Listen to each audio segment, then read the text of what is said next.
I recognize the senator from Oregon.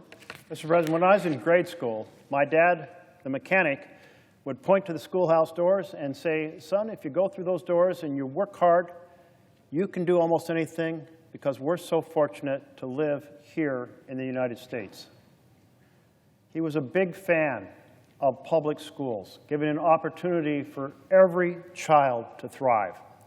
And I took his advice to heart and went through those doors and studied hard and loved the vision of opportunity for every child in America. But the fact is that many careers require more than K-12 education. And the cost of college has exploded. When I was graduating from high school, if you worked a summer job at minimum wage, which was about $3 an hour, you could save enough money living at home to pay your tuition at any of the public universities in the state of Oregon. Well, try paying your tuition today. A year of tuition based on minimum wage working the summer. We are in a situation where college is so much more important now than it was decades ago to so many parts of opportunity in our society, and yet it's so much more expensive. It's a huge barrier for opportunity for every child. Not so long ago, my children are 29, 27, not so long ago, they were in grade school in my neighborhood, my blue-collar neighborhood, and folks would say to me, Jeff, I'm not sure I should encourage my son or my daughter to go to college because I'm afraid they're going to end up with a mountain of debt. And that debt's going to be a millstone around their neck. Instead of creating opportunity, obstructing opportunity. And indeed, we've seen the challenge in which, because of the cost of college, our sons and daughters are marrying later. Because of debt from college, our sons and daughters are finding it much more difficult to be able to buy a home, which have been the primary source of family wealth for middle-class Americans. So we should do something about this. But unfortunately, my Republican colleagues want to make college more expensive. I wish you could come to my blue-collar community, get out of your gated communities where you live with people affluent enough to just pay their sons and daughters' education and understand how expensive college is as a barrier to opportunity here in the United States of America. Specifically, they want to make it harder for children to afford college by eliminating income-driven repayment plans for borrowers. Income-driven repayment plans help folks responsibly pay off their student loans by basing a borrower's monthly payments on their income and their family size. Sounds like common sense to me. One of these income-driven repayment plans is the Saving on a Valuable Education, or SAVE plan, which more than 8 million Americans are enrolled in. But in the reconciliation bill, the proposed bill that we will be voting on later this week, it's slashed. And Senate Help Committee Republicans are attempting to slash these loans in their portion of the reconciliation bill as well. As a result of these cuts, the Student Borrower Protection Center calculates that the typical borrower with a college degree will pay about $250 more per month. Now, if you're coming from affluence, you're like $250 a month, less than 10 bucks a day, not a problem. But you know, it is a massive problem for children across America, our young adults across America, for our families who are not among those millionaires and billionaires that so often inhabit this Senate chamber. Why do Republicans want to get rid of programs that help individuals and working families, help lift them up and responsibly pay back what they owe, and instead want working families to believe that perhaps college is not a possibility because of the mountain of debt it will create on their children. It's a families lose, billionaires win. This attack on affordable ways to pay for college. It's another example of the big, beautiful betrayal in which this reconciliation bill puts families down and helps the rich get richer. Families lose, billionaires win. That's not a good theme for America. It's not good policy, not even good politics. How about we work together on families thrive and billionaires pay their fair share? I've introduced the Savings Opportunity and Affordable Repayment Act, or the SOAR Act, with Senator Kaine, with Leader Schumer, with Senator Sanders, to codify and expand the SAVE plan and help borrowers in 4 important ways. First, it will allow more low-income borrowers to qualify for income-driven repayment plans, increasing the number of students who will be able to responsibly pay back their loans. Second, it protects borrowers from runaway interest. Third, it incentivizes former students to keep paying their loans rather than default by shortening the timeline for loan forgiveness from a maximum of 25 years to 15 years. You know, CBO did a report on this back in 2020, and what they found is that those who participate in an income-driven repayment plan are half as likely to default as people who don't. So it becomes a win-win. More money gets paid back to the Treasury, not less. Finally, it will help many more borrowers by making them eligible for these programs by including Parent Plus borrowers and borrowers with federal family education loans. We know that the SAVE plan and other income-driven repayment plans work. They increase repayment rates, they reduce default rates, they lower costs for families, and they create a vision for our young folks that, yes, you can afford to go to college here in the United States of America.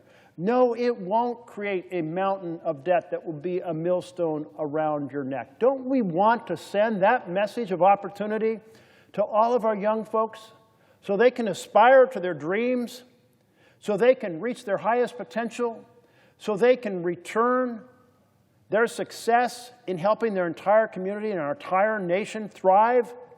Yes, of course we do. So colleagues on both sides of the aisle, let's join together in the vision of families thrive and billionaires pay their fair share. And let's do that by passing the SOAR Act. So, Mr. President, I propose that the Senate proceed to consideration of the SOAR Act. And to give you the precise technical language for that, as if in legislative session and notwithstanding Rule 22, I ask unanimous consent that the Senate Committee on Health, Education, Labor, and Pensions be discharged from further consideration as Senate Bill 1220, and the Senate proceed to its immediate consideration. Further, the bill can be considered read and a third time and passed, and that the motion to reconsider be considered made and laid upon the table. Is there objection? To object. Senator from Louisiana. Mr. President, I rise to object to S1220, a bill seeking to transfer the burden of $230 billion in student debt to the 87% of Americans who chose not to go to college or already responsibly paid off their loans. To be clear, this legislation does not differentiate between those trapped with overwhelming debt and those who could easily pay back their loans. If this bill is enacted, a majority of those who borrowed money to get a bachelor's degree would not have to pay it back, would not have to pay back even the principal on their loans. 91% of new student debt would be eligible for reduced payments, and it would be subsidized by everybody watching on C-SPAN right now. There is no free lunch. These policies are as unfair as they are irresponsible. Where is the relief for the Louisiana truck driver who took out a loan to buy a truck?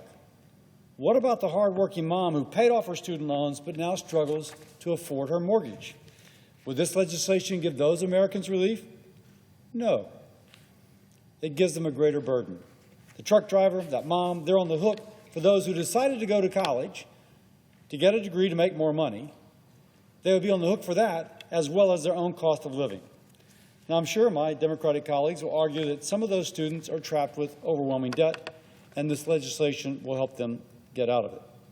But this bill does nothing to address the broken higher education system that created the overwhelming debt in the first place. It doesn't address the rising cost at colleges and universities. And let's point out that in the last 30 years, tuition and fees at private nonprofit colleges have risen by 75%. At public four-year institutions, increased by 102%. Meanwhile, according to a nonpartisan analysis, 23% of bachelor's degree programs, 43% of master's degree programs have a negative return on investment. What does that mean? It means you spend a lot of money to get your degree, but you don't actually increase your ability to earn more money because of that degree, and along the way, you get into student loan debt. We need real solutions to fix this broken system, and Republicans provide these solutions. As chair of the Senate Health, Education, Labor, and Pensions Committee, I'm leading my committee's portion of the One Big Beautiful Bill, legislation that will make transformative changes to the higher education system. First, it reforms student loan repayment plans that cost American taxpayers hundreds of billions of dollars. This includes fixing our income-driven repayment program that is targeted to help struggling Americans.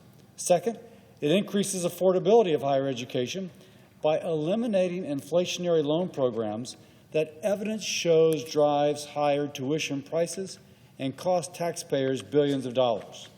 Third, it restores accountability so that universities are not receiving federal loan dollars for programs that leave students worse off than if they had never entered that program. And lastly, this legislation increases access to career or technical education through establishing Workforce Pell. A young person from Louisiana who wants to be a master welder doesn't need to attend a four-year university, but they can now use their Pell Grant to attend a technical school, giving them the skills for a successful career.